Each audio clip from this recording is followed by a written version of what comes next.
السلام علیکم ورحمۃ اللہ وبرکاتہ۔ ان الحمد للہ والصلاة والسلام علی رسول اللہ، اما بعد۔ معزز سامعین کرام، آج ان نوجوانوں کے لیے، ان بھائیوں کے لیے یہ حدیث ہے، بہت ہی اہم ہے۔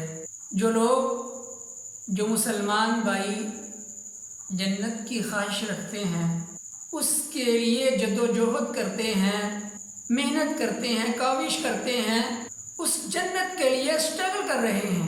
نبی کریم صلی اللہ علیہ وسلم نے فرمایا، 70-80 حدیث نمبر ہے، حوالہ صحیح البخاری ہے، کل امتی یدخلون الجنہ الا من ابا۔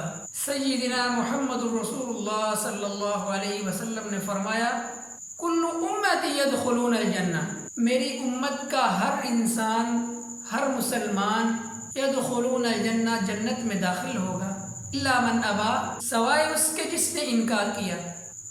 کچھ لوگ حیران ہو گئے، حیرانیت سے پوچھنے لگے، اے اللہ کے رسول، یا رسول اللہ صلی اللہ علیہ وسلم، جنت میں جانے کی تو ہر انسان خواہش رکھتا ہے، ہر مسلمان، ہر مومن کی یہ خواہش ہے کہ کل قیامت کے دن اسے جنت کا داخلہ نصیب ہو جائے، تو انکار کرنے والا کون ہوگا؟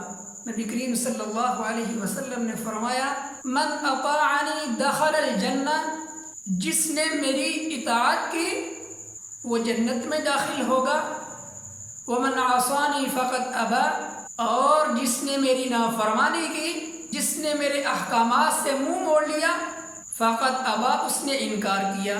تو اب سوچئے کہ انکار کرنے والا کون ہے اور جنت میں جانے والا کون ہے؟